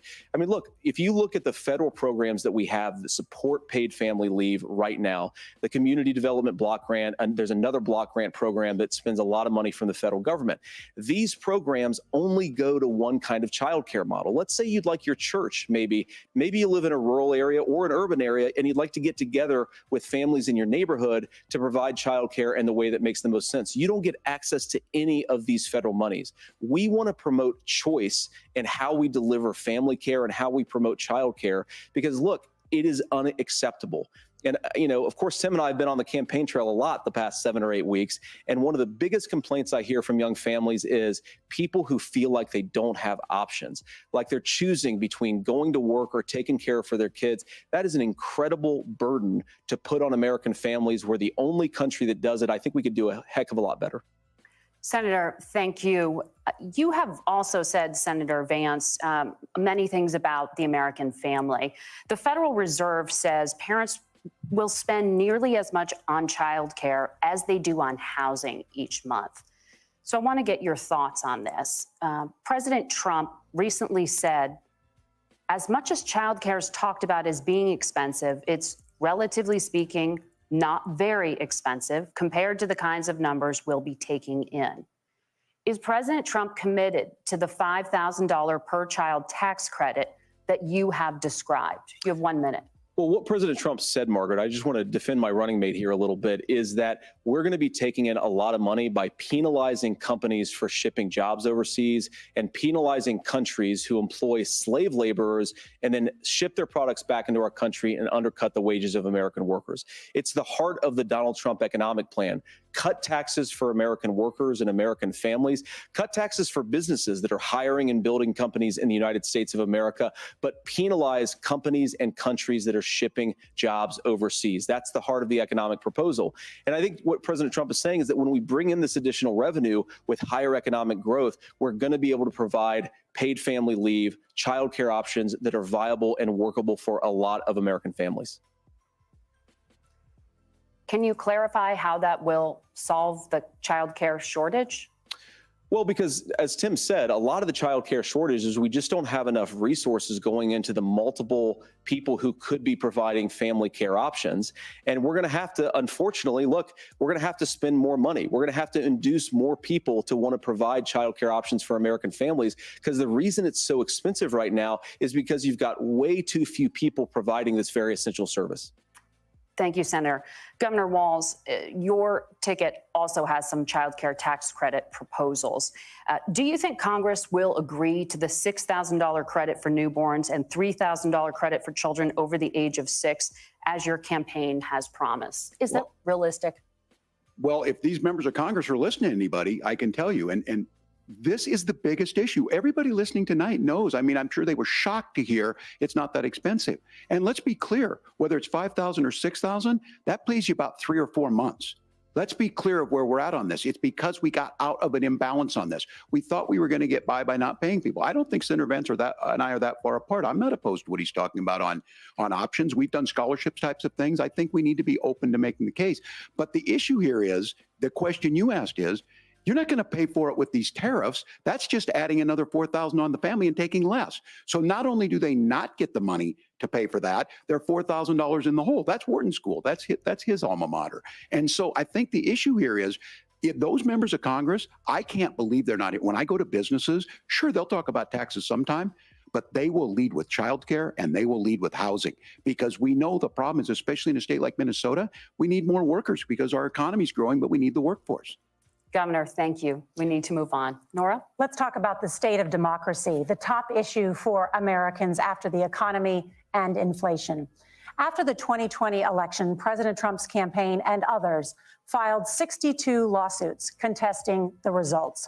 Judges, including those appointed by President Trump and other Republican presidents, looked at the evidence and said there was no widespread fraud. The governors of every state in the nation, Republicans and Democrats, certified the 2020 election results and sent a legal slate of electors to Congress for January 6th. Senator Vance, you have said you would not have certified the last presidential election and would have asked the states to submit alternative electors. That has been called unconstitutional and illegal. Would you again seek to challenge this year's election results, even if every governor certifies the results? I'll give you 2 minutes. Well, Nora, first of all, I think that we're focused on the future. We need to figure out how to solve the inflation crisis caused by Kamala Harris's policies, make housing affordable, make groceries affordable, and that's what we're focused on. But I want to answer your question because you did ask it. Look, what President Trump has said is that there were problems in 2020, and my own belief is that we should fight about those issues, debate those issues peacefully in the public square, and that's all I've said, and that's all that Donald Trump has said. Remember, he said that on January the 6th, the protesters ought to protest peacefully. And on January the 20th, what happened? Joe Biden became the president. Donald Trump left the White House. And now, of course, unfortunately, we have all of the negative policies that have come from the Harris-Biden administration. I believe that we actually do have a threat to democracy in this country, but unfortunately, it's not the threat to democracy that Kamala Harris and Tim Walz want to talk about. It is the threat of censorship. It's Americans casting aside lifelong friendships because of disagreements over politics. It's big technology companies silencing their fellow citizens. And it's Kamala Harris saying that rather than debate and persuade her fellow Americans, she'd like to censor people who engage in misinformation. I think that is a much bigger threat to democracy than anything that we've seen in this country in the last 4 years, in the last 40 years. Now, I'm really proud, especially given that I was raised by 2 lifelong blue-collar Democrats, to have the endorsement of Bobby Kennedy Kennedy Jr. and Tulsi Gabbard, lifelong leaders in the Democratic coalition. And of course, they don't agree with me and Donald Trump on every issue. We don't have to agree on every issue, but we're united behind a basic American First Amendment principle that we ought to debate our differences. We ought to argue about them. We ought to try to persuade our fellow Americans. Kamala Harris is engaged in censorship at an industrial scale. She did it during COVID. She's done it over a number of other issues. And that, to me, is a much bigger threat to democracy than what Donald Trump said when he said that protesters should peacefully protest on January the 6th. Governor?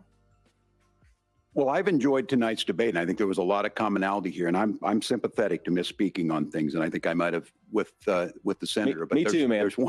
There's one though that this one is troubling to me, and I say that because I think we need to tell the story.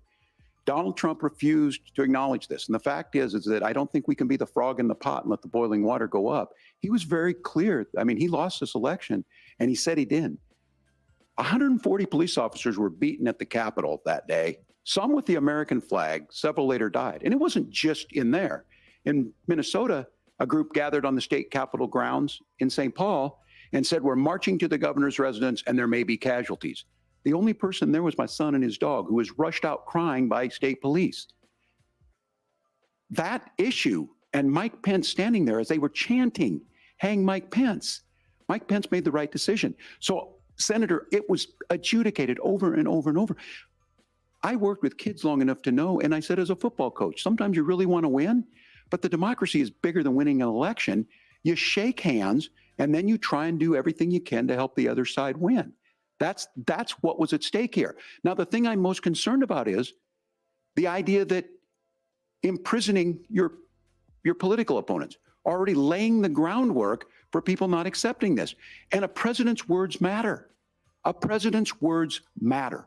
People hear that. So I think this issue of settling our differences at the ballot box, shaking hands when we lose, being honest about it, but to deny what happened on January 6th, the first time in American history that a president or anyone tried to overturn a fair election and the peaceful transfer of power. And here we are 4 years later in the same boat. I will tell you this, that when this is over, we need to shake hands this election, and the winner needs to be the winner. This has got to stop. It's tearing our country apart. Margaret? Senator Vance, did you want to respond to that? Yeah, well, look, Tim, first of all, it's really rich for Democratic leaders to say that Donald Trump is a unique threat to democracy when he peacefully gave over power on January the 20th, as we have done for 250 years in this country. We are going to shake hands after this debate and after this election. And of course, I hope that we win, and I think we're going to win. But if Tim Walz is the next vice president, he'll have my prayers, he'll have my best wishes, and he'll have my help whenever he wants it. But we have to remember that for years in this country, Democrats protested the results of elections. Hillary Clinton in 2016 said that Donald Trump had the election stolen by Vladimir Putin because the Russians bought like $500,000 worth of Facebook ads. This has been going on for a long time. And if we want to say that we need to respect the results of the election, I'm on board. But if we want to say, as Tim Walz is saying, that this is just a problem that Republicans have had, I don't buy that. Governor. January 6th was not Facebook ads. And I think a revisionist history on this. Look, I don't understand how we got to this point. But the issue was that happened. Donald Trump can do it. And all of us say there's no place for this. It has massive repercussions. This idea that there's censorship to stop people from threatening to kill someone, threatening to do something, that's not censorship. Censorship is book banning. We've seen that. We've seen that brought up. I just think for everyone tonight, and I'm going to thank Senator Vance. I think this is the conversation they want to hear. And I think there's a lot of agreement. But this is one that we are miles apart on. This was a threat to our democracy in a way that we had not seen. And it manifested itself because of Donald Trump's inability to say. He is still saying he didn't lose the election. I would just ask that. Did he lose the 2020 election? Tim, I'm focused on the future. Did Kamala Harris censor Americans from speaking their mind in the wake of the 2020 COVID situation? That is a damning non-answer. It's a damning non-answer for you to not talk about censorship. Obviously, Donald Trump and I think that there were problems in 2020. We've talked about it. I'm happy to talk about it further. But you guys attack us for not believing in democracy. The most sacred right under the United States democracy is the First Amendment. You yourself have said there's no First Amendment right to misinformation. Kamala Harris wants to use the power of government and big tech to silence people from speaking their minds. That is a threat to democracy that will long outlive this present political moment. I would like Democrats and Republicans to both reject censorship. Let's persuade one another. Let's argue about ideas, and then let's come together afterwards. You can't yell fire in a crowded theater. That's the test. That's the Supreme Court test. Tim, fire in a crowded theater. You guys wanted to kick people off of Facebook for saying that toddlers shouldn't wear a mask. Senator, the governor does have the floor. Fire in a crowded theater. That is criticizing the policies of the government, which is the right of every American. Senator, the governor does have the floor for 1 minute to Please. respond to you. Yeah. Well, I don't run Facebook. What I do know is I see a candidate out there who refused, and now again, and this I'm pretty shocked by this. He lost the election. This is not a debate. It's not anything anywhere other than in Donald Trump's world. Because look, when Mike Pence made that decision to certify that election, that's why Mike Pence isn't on this stage. What I'm concerned about is, where is the firewall with Donald Trump? Where is the firewall if he knows he could do anything, including taking an election, and his vice president's not going to stand to it? That's what we're asking you, America. Will you stand up? Will you keep your oath of office, even if the president doesn't? And I think Kamala Harris would agree. She wouldn't have picked me if she didn't think I would do that, because of course that's what we would do.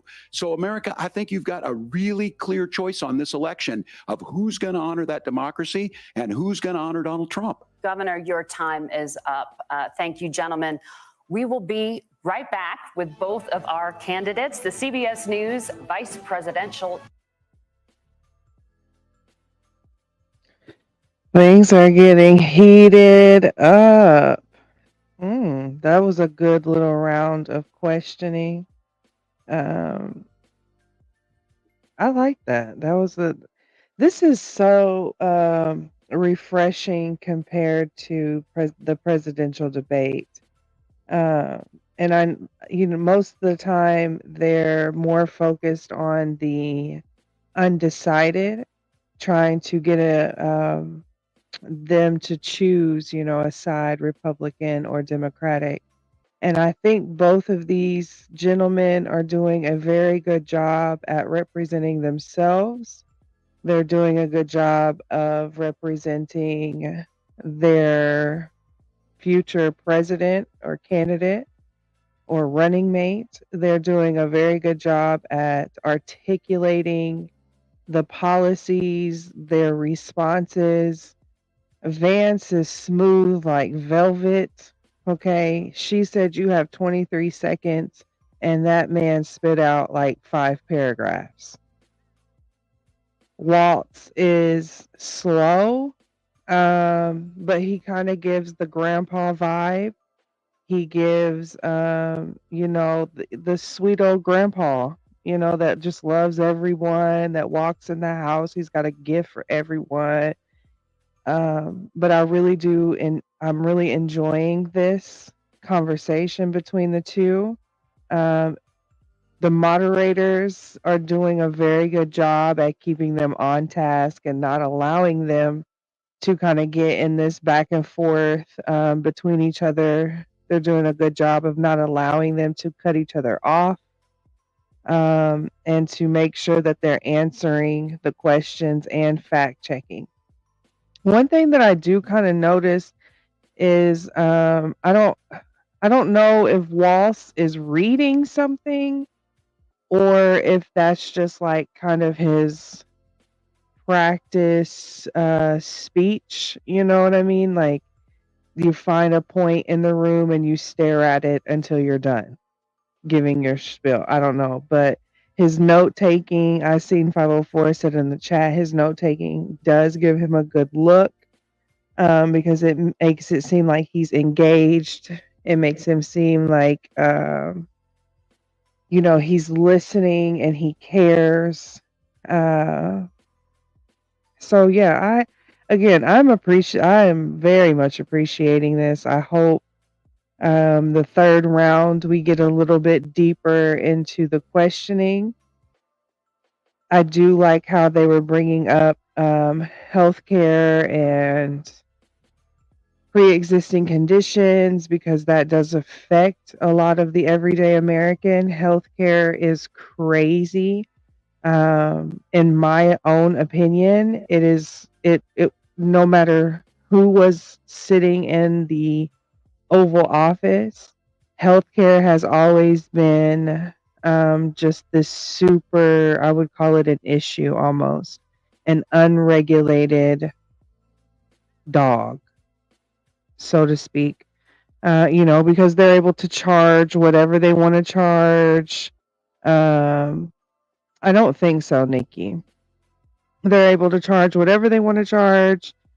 Uh, and again, like I said it earlier in the chat, the premiums for private insurance are through the roof. But if you're lucky enough to be in unions and things of that nature, most of people don't have a premium. So again, to me, neither side can say um, that they have done a good job when it comes to the cost of healthcare and what the American people have and haven't got or are going through at the moment. And it looks like we're back. You are first. You have 2 minutes. Well, thank you, Senator Vance. Thank you to CBS News. And most importantly, thank you to all of you. If you're still up and the folks who miss Dancing with Our Stars, I appreciate it. But look, the support of the democracy matters. It matters that you're here. And I'm as surprised as anybody of this coalition that Kamala Harris has built, from Bernie Sanders to Dick Cheney to Taylor Swift, and a whole bunch of folks in between there. And they don't all agree on everything, but they are truly optimistic people. They believe in a positive future of this country, and one where our politics can be better than it is. And I have to tell you, that better than it is the sense of optimism that there can be an opportunity economy that works for everyone, not just to get by, but to get ahead. And the idea that freedom really means something, not the freedom of government to be in your bedroom or exam room, but the freedom for you to make choices about yourself. Now, look, we all know who Donald Trump is. He's told us, and as Maya Angelou said, believe him when he told you that. His first inaugural address talked about American carnage, and then he spent 4 years trying to maybe do that. Senator Vance tonight made it clear he will stand with Donald Trump's agenda. He will continue to push down that road. Excuse me. Kamala Harris gives us a different option. Now, I'll have to tell you, I'm going to be careful about the quotes, but there's one that Senator Vance said that does resonate with me. He said, Donald Trump makes the people I care about afraid. A lot of America feels that way. We don't need to be afraid. Franklin Roosevelt was right. All we have to fear is fear itself. Kamala Harris is bringing us a new way forward. She's bringing us a politics of joy. She's bringing real solutions for the middle class, and she's centering you at the heart of that. All the while asking everyone, join this movement, make your voices heard. Let's look for a new day where everybody gets that opportunity and everybody gets a chance to thrive. I humbly ask for your vote on November 5th for Kamala Harris. Governor Walz, thank you. Senator Vance, your closing statement. Well, I want to thank Governor Walz, you folks at CBS, and of course the American people for tuning in this evening. And one of the issues we didn't talk about was energy. And I remember when I was being raised by my grandmother, when she didn't have enough money to turn on the heat some nights because Ohio gets pretty cold at night and because money was often very tight. And I believe, as a person who wants to be your next vice president, that we are a rich and prosperous enough country where every American, whether they're rich or poor, ought to be able to turn on their heat in the middle of a cold winter night. That's gotten more difficult thanks to Kamala Harris's energy policies. I believe that whether you're rich or poor, you ought to be able to afford a nice meal for your family. That's gotten harder because of Kamala Harris's policies. I believe that whether you're rich or poor, you ought to be able to afford to buy a house. You ought to be able to live in safe neighborhoods. You ought to not have your communities flooded with fentanyl. And that too has gotten harder with because of Kamala Harris's policies. Now, I've been in politics long enough to do what Kamala Harris does when she stands before the American people and says that on day one, she's going to work on all these challenges I just listed. She's been the vice president for 3.5 years. Day one was 1,400 days ago, and her policies have made these problems worse. Now, I believe that we have the most beautiful country in the world. I meet people on the campaign trail who can't afford food, but have the grace and generosity to ask me how I'm doing and to tell me they're praying for my family. What that has taught me is that we have the greatest country, the most beautiful country, the most incredible people anywhere in the world. But they're not going to be able to achieve their full dreams with the broken leadership that we have in Washington. They're not going to be able to live their American dream if we do the same thing that we've been doing for the last 3.5 years. We need change. We need a new direction. We need a president who has already done this once before and did it well. Please vote for Donald Trump. And whether you vote for me or vote for Tim Walz, I just want to say I'm so proud to be doing this, and I'm rooting for you. God bless you, and good night. Senator Vance, thank you. And thank you both for participating in the only vice presidential debate of this election cycle. I'm Margaret Brennan.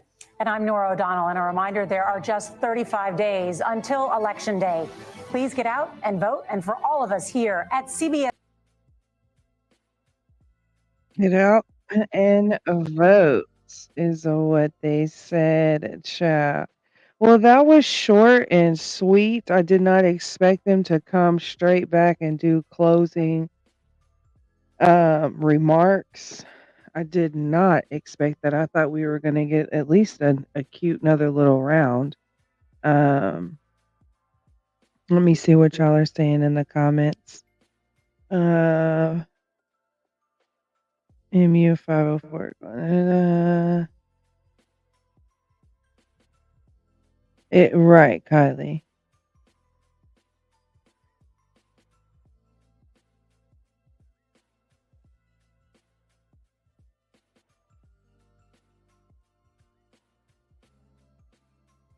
Right. Yeah. And I think Waltz hit on that a few times in this debate where he had said, and if anyone wants me to drop the link, just let me know. But we won't be up here much longer. But I think Waltz had mentioned a few more times that even the executive branch is different than the legislative branch. And if you don't know your government, then you don't understand that. You think that the president can just do and say as they please, and that is not really how that goes. They have to get things past the legislative branch, you know. So again, I heard Vance loud when he said, I invite Kamala to do all of these things now. And I think that's the voice of a lot of American people. Is it's hard to understand that someone in that position of power is promising all of these things that could possibly or potentially change the trajectory of your life in a positive way. But you kind of just have to wait. And so a lot of people, have problems holding on to that type of faith when it comes to politicians. Because history has proven on both sides that sometimes they promise things that they cannot deliver. One of the good questions, Kylie, one of the great questions that they asked was, oh, Kylie's comment just threw me off of what I was gonna say. She said, "Can he go out and vote as a convicted felon?" Well, I think one of the shows looked up the laws of where he's convicted, and because every state is different when it comes to felons and voting. So, and that was something I learned in that moment. Oh, now I've remembered. One of the good questions that I appreciated they asked was where is all of this money going to come from? When you speak of giving people $6,000 per kid, but if you remember, we looked that up, and that is actually only for children of a certain age, not for all children, unless they've changed that since we looked it up the last show. I would have to be fact checked and corrected on that. It was mainly for people with children under the age of 1 and under. You would get $6,000 for.